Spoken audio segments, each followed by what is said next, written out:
ஜெய் ஸ்ரீ மாத்ரே நமக. ஜெய் குருதத், ஜெய் குரு பரசுராம். நமஸ்காரம். நான் கரூர்லேருந்து வல்சலா பணிக்கர், பிரசன்ன ஜோதிடர்.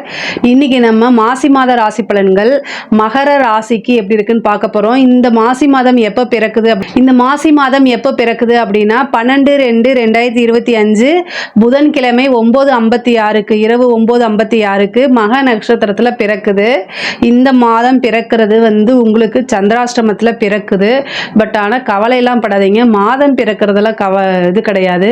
ஆனால் உங்களுக்கு அஷ்டமாதிபதி 2ஆம் இடத்துல போகுது. அதனால் என்னென்னா நீங்கள் உங்களுக்கு 7.5 சனியும் முடியக்கூடிய காலகட்டம், மற்றபடி இந்த ராகுகேது பயிற்சியும் ஓரளவு பயிற்சி ஆகக்கூடிய காலகட்டமாக இருக்கனால இந்த ஒரு மாதம் அஷ்டமாதிபதி 2ஆம் இடத்துல இருக்கனால நீங்கள் என்ன செய்யணும் அப்படின்னா, பேசக்கூடிய வார்த்தைகளில் நிதானமாக இருக்கணும். ரொம்ப ரொம்ப நிதானத்தை கையாண்டிங்கனாலே ரொம்ப பெரிய லெவலில் நீங்கள் வந்துட முடியுங்க. மகர ராசிக்கு ரொம்ப அருமையாக இருக்குது. 2ஆம் இடத்துல சூரியன் இருக்கிறது ஒளி கிரகம். 2ஆம் இடத்துல இருக்கிறது சூரியனும் சந்திரனும் ஒளி கிரகங்கள். அது 2ஆம் இடத்துல இருக்கிறது நிரந்தர வருமானம். எப்பெல்லாம் சூரியன் 2ஆம் இடத்துக்கு 11ஆம் இடத்துக்கு வருதோ அப்போ நிரந்தர வருமானம் அப்படிங்கிறது நமக்கு ஏற்படுத்தி கொடுக்கும். அது மாதிரி தான் இந்த மாசி மாதம் சூரியன் உங்களுக்கு 2ஆம் இடத்துல இருக்கு. இந்த மாசி மாதம் சூரியன் உங்களுக்கு 2ஆம் இடத்துல இருக்கனால நிரந்தரமான வருமானத்தை ஏற்படுத்தி கொடுப்பாரு.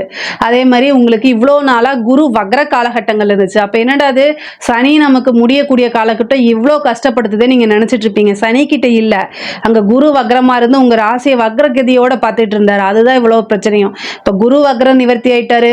செவ்வாய் வக்ரம் இவ்வளோ நாளாக செவ்வாய் 7ஆம் இடத்துல இருந்து உங்களுக்கு ரொம்ப டென்ஷனை கொடுத்துருப்பாரு வக்ரமா. அதுக்கப்புறம் 6ஆம் இடத்துக்கு போட்டோன்னா சண்டை சச்சரவுகள், தொட்ட பக்கமெல்லாம் சண்டை அந்த மாதிரி வந்துட்டு இருந்திருக்கும். மன சங்கடங்கள் வந்துட்டு இருக்கும். கடன் ரீதியாக இருக்கக்கூடிய பிரச்சனைகள் வந்துட்டு இருந்திருக்கும்.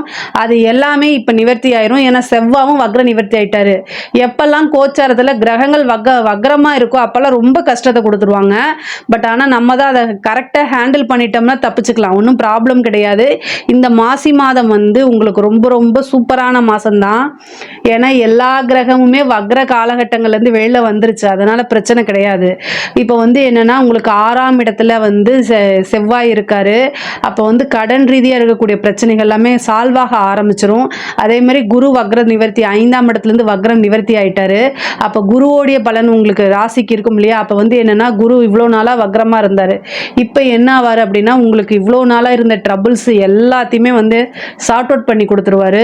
அதே மாதிரி பிரச்சனைகள் எல்லாத்துக்குமே நீங்கள் டிக் போட்டுக்கலாம். இந்த பிரச்சனை தீர்ந்துச்சு, இந்த பிரச்சனை தீர்ந்துச்சு, இந்த பிரச்சனை தீர்ந்துச்சு, இப்படி டிக் போட்டுகிட்டே வரலாம். தொழில் ரீதியாக நிறைய மாற்றங்கள் இருக்குது. நிரந்தரமான வருமானம் அப்படிங்கிறது இருக்குது. இவ்வளோ நாளாக இருந்த தேக்க நிலை, மந்த நிலை எல்லாம் மாறி ஆட்டோமேட்டிக்காகவே உங்களுக்கு ரன் ஆக ஆரம்பிச்சிடும். வருமானம்ங்கிறது நல்லபடியாக வர ஆரம்பிச்சிடும். உத்தியோகத்தில் இருக்கவங்களுக்கு ப்ரமோஷன் அப்படிங்கிறது இப்போ அதே மாதிரி பதவி உயர்வு, ஊதிய உயர்வெல்லாம் கிடச்சிரும். 5 கூடைய சுக்கிரன் உங்களுக்கு 3ஆம் இடத்துல உச்சம். மகர ராசிக்காரங்களே ஒரு விஷயத்தை நீங்கள் தொட்டு கொடுத்தீங்க அப்படின்னா இந்த மாதம் நல்லபடியாக வளரும். நீங்கள் ஏதாவது ஒரு ஆரம்பிக்கணும், இல்லை உங்கள் வீட்டில் ஒரு புதுசாக ஒரு விஷயம் செய்கிறாங்க அப்படின்னா இந்த மாதம் மகர ராசிக்கு ரொம்ப நல்லா இருக்குது. ஒரு விஷயத்தை எடுத்து ஆரம்பித்து கொடுக்கறது, ஒரு காசு பணம் உங்கள் கையால் கொடுக்கறது, இந்த மாதிரி விஷயங்கள் செஞ்சீங்க அப்படின்னா இந்த மாதம் அதாவது நல்ல வளர்ச்சி ஆகும். யாருக்குன்னா மற்றவங்களுக்கு, உங்களுக்கு இல்லை, மற்றவங்களுக்கு சொல்கிறேன். நீங்கள் யாருக்கு கொடுக்குறீங்களோ அவங்க வளர்ச்சி ஆவாங்க. அப்போ உங்கள் குடும்ப நண்பர்கள் அல்லது நபர்களோ யாராவது இருந்தாங்கன்னா அவங்களுக்கு கொடுங்க, அது நல்லாகும். பண ரீதியாக நிறைய விஷயங்கள் மாற்றங்கள் உங்களுக்கு இருக்குது. உத்தியோகத்துலேயும் சரி தொழிலையும் சரி நிறைய மாற்றங்கள் தான் இருக்குது. நல்ல வளர்ச்சி அப்படிங்கிறது இருக்குது. உங்களுக்கு 10 கூடையவர் தான் 3ஆம் இடத்துல உச்சமாக இருக்காரு. அப்போ புதுசாக தொழில் சின்ன சின்ன விஷயங்கள்லாம் ட்ரை பண்ணுறது எல்லாமே சக்ஸஸ் ஆகும். மாற்றம் ஏன்னா மாற்றம்ங்கிறதே 3ஆம் இடம் தான். 10 கூடையவர் 3ல் வந்திருக்கனால மாற்றம். அதே மாதிரி போயிட்டு அலைச்சல் இருக்கும். உச்சமாக இருக்கனால நிறைய அலைச்சல் இருக்கும். அதே மாதிரி சிங்கப்பூர், மலேசியா இந்த மாதிரி சின்ன சின்ன கண்ட்ரீஸ்க்கு போயிட்டு வரக்கூடியான அமைப்பு உத்தியோக ரீதியாகவோ தொழில் ரீதியாகவோ அந்த மாதிரி இருக்குது. ஒரு சிலருக்குலாம் வெளிநாடு போகிறதுக்கு உண்டான அமைப்பு, படித்து முடிச்சுட்டு படிக்கிறதே வெளிநாடுக்கு போகிறது, இந்த மாதிரி விஷயங்கள்லாம் நடக்கும். இவ்வளோ நாளாக கடன் ரீதியாக இருந்த பிரச்சனைகள்லாம் இந்த மாதம் உங்களுக்கு சார்ட் அவுட் ஆகிறதுக்கு வாய்ப்பு இருக்குது. அதே மாதிரி கோர்ட்டு கேஸ் வழக்குகளில் பிரச்சனைகள் எல்லாம் நிலுவையில் இருக்குது அப்படின்னா அதுவுமே சால்வ் ஆகிறதுக்கு வாய்ப்பு இருக்குது. பூர்வீக சொத்துக்களில் இருந்த பிரச்சனைகள்லாம் வில்லங்கங்கள்லாம் நீங்கி அந்த பிரச்சனையெல்லாம் முடிஞ்சு உங்களுக்கு ஃபேவராக மாறுறதுக்கு உண்டான அமைப்புகள் இருக்குது. அதே மாதிரி தாய் வழி சொத்துக்கள் வந்து இவ்வளோ நாளாக இழுத்துட்டு இருந்திருக்கும் இல்லையா, அது எல்லாமே சால்வ் ஆகி உங்களுக்கு உண்டான பாகம் அப்படிங்கிறது தானாக தேடி வரும். அதே மாதிரி இளைய சகோதரன் சகோதரிகள் இடையே பிரச்சனைகள்லாம் நீங்கி சுமூகமான உறவு, அவங்க மூலிமா நல்ல ஆதாயம், அந்த மாதிரி அமைப்புகள்லாம் இருக்குது. ஒரு சிலருக்கெல்லாம் வந்து கடன் வாங்கி லோன் அப்ளை பண்ணி ஒரு பிஸ்னஸ் ஸ்டார்ட் பண்ணுறது, ஒரு வாகனம் வாங்குறது, ஒரு தொழிலுக்காக ஒரு வாகனம், ஒரு இடம் வாங்குறது, கார் வாங்குறது, இந்த மாதிரி விஷயங்கள்லாம் நடக்கிறதுக்கு உண்டான வாய்ப்பு இருக்குது. பொதுவாகவே 6ஆம் இடத்துல செவ்வாய் இருக்கும்போது பெண்களாக இருக்கும் பட்சத்தில் கணவர்கிட்ட வாக்குவாதங்களில் ஈடுபடாதீங்க. பேசக்கூடிய விஷயங்களை நிறுத்தி நிதானமாக வாய்க்கு வந்த மாதிரி டக்கு டக்குன்னு பேசாதீங்க. சந்திராஷ்டம காலகட்டங்களோ இல்லது உங்களுடைய ராசி லக்னத்துக்கு அஷ்டமத்தில் கிரகங்கள் போகும்போது அது பெரிய சண்டை, சின்ன பிரச்சனை அது ஒரு பெரிய விஷயமா மாறிடும். அதனால் கவனமாக இருக்கணும். அதே மாதிரி உங்கள் ஹெல்த் சம்மந்தப்பட்ட விஷயங்களை ரொம்ப கவனமாக இருங்க. ஆனால் சூரியனும் சரி, சனியும் சரி, புதனும் சரி 2ஆம் இடத்துல உங்களுக்கு இருக்குது. இந்த புதன் வந்து பார்த்திங்கன்னா 27ஆம் தேதிக்கு மேலே நீச்சமாகுது. இந்த 27ஆம் தேதிக்கு மேலே நீச்சமாயிருச்சு அப்படின்னா உங்களுக்கு 9 கூடையவர் நீச்சமாகிறாரு. அப்போ வந்து என்னென்னா, நீங்கள் ஒரு முடிவு எடுக்கும்போது நிறுத்தி நிதானமாக எடுக்கணும். ஏன்னா புத்திக்கு அதிபதி அறிவு காரகன்லாம் புதன் தான்.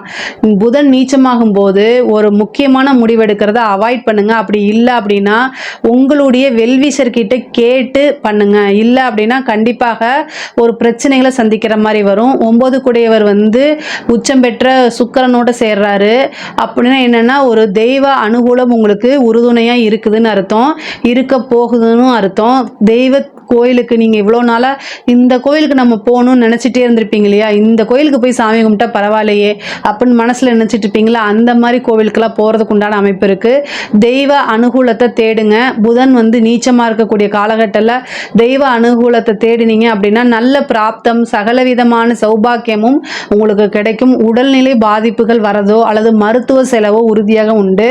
அதனால் அதையும் நீங்கள் பார்த்துக்கோங்க. சில பேருக்கு வந்து இந்த சூரியன் சனி வந்து கோச்சாரத்தில் சேரும்போது மைக்ரேன் தலைவலி, அதுவும் புதன் கூட சேர்றதுனால நரம்பு சம்பந்தப்பட்ட பிரச்சனைகள், கண்ணு சம்பந்தப்பட்ட பிரச்சனைகள், கண்ணாடி போடுற மாதிரியோ அல்லது கண்ணுக்கு சர்ஜரி பண்ணுற மாதிரியோ, கண்ணில் கேட்ராக்ட் இந்த மாதிரி பிரச்சனைகள் வர்றது, கண் பார்வையில் பிரச்சனை வர்றது, மைக்ரேன் தலைவலி வர்றது, அதே மாதிரி நோய் எதிர்ப்பு சக்தியை குறைச்சிரும் இந்த சூரியன் சனி சேர்க்கை. அதே மாதிரி எலும்பு முட்டு வலி இதெல்லாமே கொண்டு வந்துடும். அதுக்கு வந்து ஃபுட்டு நல்ல ஃபுட்டாக எடுத்துக்கோங்க. இந்த மாதம் வந்து பிறக்கும் போதே உங்களுக்கு சனியும் சந்திரனும் பார்த்துக்குது. அப்போ சனி சந்திரன்னா புணர்ப்பு தோஷம். அது ஃபுட்டு விஷயத்தில் ரொம்ப கான்சியஸாக இல்லைன்னா நீங்கள் தெரியாமல் ஒரு ஃபுட்டை சாப்பிட்றது, சேராத ஃபுட்டை சாப்பிட்ற மாதிரி வந்துடும். அந்த ஃபுட்டுனால உங்களுக்கு பாய்சன் ஆகுது. ஃபுட் பாய்சனிங் அப்படிங்கிறது இந்த மாதம் இருக்குது. அதனால் அவதிப்படாதீங்க. அதனால் தெரியாத உங்களுக்கு பரிச்சயம் இல்லாத உணவுகளை தவிர்க்கிறது ரொம்ப ரொம்ப நல்லது. சத்துள்ள பொருட்களை, அதாவது சிகப்பு அரிசி, சிகப்பு அவல், இந்த மாதிரி சத்துள்ள விஷயங்களை சாப்பிடுங்க. சிறுதானியங்கள் அதிகமாக சேர்த்திக்கங்க. அதே மாதிரி தேன் அப்படிங்கக்கூடிய தேன் உங்களுடைய உணவில் ஒரு வேளையாவது எடுத்துக்கோங்க. இந்த மாதம் வந்து சூரியனும் சனியும் சேரனால இந்த தேன் எடுத்துக்கோங்க. காசும் வரும். தேன் சாப்பிட்றதே ஒரு பரிகாரம் தான். அத்திப்பழத்தை தேனில் ஊற வச்சு சாப்பிட்டிங்கன்னா நோய் எதிர்ப்பு சக்தியும் வரும், காசும் வரும். நீங்கள் யாருக்கு கடைக்காரனுக்கான்னு கேட்காதீங்க. சூரியன்னா தேன், அதனால் வந்து அத்திப்பழத்தை தேனில் ஊற வச்சு சாப்பிடுங்க சொன்னேன். அது உங்களோட ஹெல்த்துக்கும் ரொம்ப நல்லது, காசு பணமும் வரும். அது ஒரு தாந்திரிக பரிகாரம் தான். அதே மாதிரி படிக்கக்கூடிய குழந்தைகள்லாம் வந்து என்ன படிப்பில் நல்ல இது. அதே மாதிரி வேலை கிடைக்கிறது, புதுசாக வேலை கிடைக்கிறதுக்கு உண்டான வாய்ப்புகள் இருக்குது. குருபலம் இருக்கனால திருமண பிராப்தமும் ஒரு சிலருக்கு கைகூடும். அதே மாதிரி புத்திர பாக்கியமும் வரும். இவ்வளோ நாளாக ஏதாவது தடைகள் இருந்தாலும் சரிங்க, இப்போ வந்து குரு வக்ர நிவர்த்தி ஆகிட்டனால சந்தான பிராப்தம் வர்றதுக்கு உண்டான அமைப்பு இருக்குது. அதே மாதிரி குருபலம் பரிபூரணமாக இருக்கனால விருப்பமான திருமணம், அதாவது லவ் மேரேஜுக்கு உண்டான வாய்ப்புகள் அதிகமாக இருக்குது. நீங்கள் இவ்வளோ நாளாக ஒரு பர்மிஷன், வீட்டில் பர்மிஷன் கொடுக்க மாட்டேங்கிறாங்களே அப்படின்னு நினைச்சிட்டு இருக்கீங்க அப்படின்னா, நீங்க லவ் பண்ற விஷயங்களை பெற்றோர்களுக்கு சொல்லுங்க. இந்த மாசம் சொல்லுங்க. இந்த மாசம் குரு வக்ர நிவர்த்தி ஆயிட்டாரு. ரெண்டாவது வந்து பாத்தீங்கன்னா சூரியனும் உங்களுக்கு குடும்பஸ்தானத்துல இருக்கு. 9ஆம் அதிபதியும் வந்து பாத்தீங்கன்னா நீச்சமாகக்கூடிய காலகட்டங்கிறதுனால சீக்கிரமா பேரண்ட்ஸ் கிட்ட இருந்து சப்போர்ட் கிடைச்சிரும். அதனால உங்களுக்கு பெரிய லாபம் தான். ஆனா எப்பவுமே நீங்க மேரேஜ்னு பண்ணும்போது பெரியவர்களுடைய ஆசீர்வாதங்களோட பண்ணுங்க, அதுதான் நல்லது. அதே மாதிரி குடும்ப நபர்கள்கிட்ட அனுசரிச்சு போங்க, அது ரொம்ப ரொம்ப நல்லது. பெண்களை பொறுத்த வரைக்கும் ஆடை ஆபரண கிரக சேர்க்கை இருக்குது. நீங்கள் உத்தியோகத்தில் உயர்வு உங்களுக்கு கிடைக்கிறதுக்கு உண்டான வாய்ப்பு இருக்குது. இவ்வளோ நாளாக உங்களுக்கு ரெகக்னைஸ் கிடைக்காதவங்க கூட இப்போ குடும்ப ரீதியாக உங்களுக்கு அனுசரணையும் அன்பும் தானாக தேடி வர்றது அமைப்பு. அதாவது வாலண்டரியாக உங்களுக்கு வந்து நீங்கள் இதை பண்ணுங்கள் அதை பண்ணுங்கன்னு உங்கள் குடும்பத்தில் இருக்க நபர்களும் உங்களை மோட்டிவேட் பண்ணுறது என்கரேஜ் பண்ணுறதெல்லாம் நடக்கிறதுக்கு உண்டான அமைப்பு இருக்குது. ஆனால் பேசக்கூடிய விஷயங்களில் நீங்கள் ரொம்ப கண்ட்ரோலாக இருக்கணும். திரும்ப திரும்ப நான் அதை தான் சொல்லுவேன். 10 கூடையவர் உச்சம் பெற்றிருக்காரு. நல்ல வருமானம் அப்படிங்கிறது ஒரு அதிர்ஷ்டம் அப்படிங்கிறது இந்த மாதம் இருக்குங்க. அதிர்ஷ்டம் ஜாக்பாட்டெல்லாம் இந்த மாதம் நீங்கள் எதிர்பார்க்கலாம். நீங்கள் எதிர்பார்த்துக்கவே மாட்டீங்க. நல்ல மாதம் தான். மாசி மாதத்தை பொறுத்த வரைக்கும் உங்களுக்கு நிறைய மகிழ்ச்சிகள். சுக்கிரன் வந்து உங்களுக்கு ராஜயோகத்தை கொடுக்கக்கூடிய கிரகம். அவர் வந்து உச்சமாகிறாரு. இந்த மாதம் ஃபுல்லாகவே உங்களுக்கு உச்சத்தில் தான் இருக்க போகிறாரு. அப்போ வந்து உங்களுக்கு ஒரு நல்ல அதிர்ஷ்டம் மகிழ்ச்சி அப்படிங்கிறது உறுதியாக உண்டு. ஒரு சிலலாம் கவர்மெண்ட் எக்ஸாமுக்காக எழுதியிருப்பீங்க. கவர்மெண்ட் எக்ஸாம்ஸ் எழுதியிருப்பீங்க. ஆனால் ரிசல்ட் வரதுக்கு வந்து எதிர்பார்த்துட்டு இருப்பீங்க. அதெல்லாம் பாசிட்டிவாக வரதுக்கு உண்டான அமைப்புகள்லாம் இருக்குது. அரசியல்வாதிகள்லாம் நல்ல முன்னேறக்கூடிய காலகட்டம். ஒரு பெரிய பதவி கிடைக்கும். மக்களுடைய ஆதரவு கிடைக்கும். சோஷியல் மீடியாவில் உங்களை பற்றி நல்ல விஷயங்கள்லாம் இருக்கும். இவ்வளோ நாளாக இருந்த கெட்ட விஷயங்கள்லாம் மாறி நல்ல நேமில் நீங்கள் வந்து போகிறதுக்கு உண்டானது. அது உங்களுடைய கெரியரை வந்து பல மடங்கு உயர்த்தி கொண்டு போகிறது. கலைத்துறை சம்மந்தப்பட்டவங்களுக்குலாம் இது ஒரு பொற்காலம். மகர ராசியில் திருவோண நட்சத்திரக்காரங்க கலைத்துறையில் இருந்தீங்கன்னா சூப்பரான காலகட்டம். எப்போல்லாம் சுக்கிரன் உச்சமாக இருக்கோ அப்போல்லாம் உங்களுடைய இது பிரகாசமாக வாழ்க்கையில் முன்னேற்றம் அடைகிறதுக்கு அத்தனை விஷயங்கள் நடக்கும். பெரிய அவார்டு கிடைக்கும். நிறைய முன்னேற்றங்கள் தான் இருக்குது. நிறைய பேருக்கு வண்டி வீடு வாகனங்கள் வாங்கக்கூடிய அமைப்புகள்லாம் இருக்குது. மகர ராசிக்காரங்களுக்கு வந்து இந்த மாசி மாதம் வந்து நிறைய ஒரு பெரிய ஜாக்பாட்னே சொல்லலாம். நல்ல வந்து மகிழ்ச்சியாக இருக்கக்கூடிய மாதம் தான் இந்த மாசி மாதமாக இருக்குது. தெய்வ அனுகூலத்தையும் தெய்வ பலத்தையும் அதிகப்படுத்திக்கங்க. இதில் ஏதாவது சந்தேகங்கள் இருக்குது அப்படின்னா கமெண்ட்ஸில் கேளுங்க. நான் கண்டிப்பாக ஆன்சர் பண்ணுறேன். நம்மளுடைய சேனலை லைக் பண்ணுங்கள், ஷேர் பண்ணுங்கள், சப்ஸ்கிரைப் பண்ணுங்கள். நன்றி, வணக்கம்.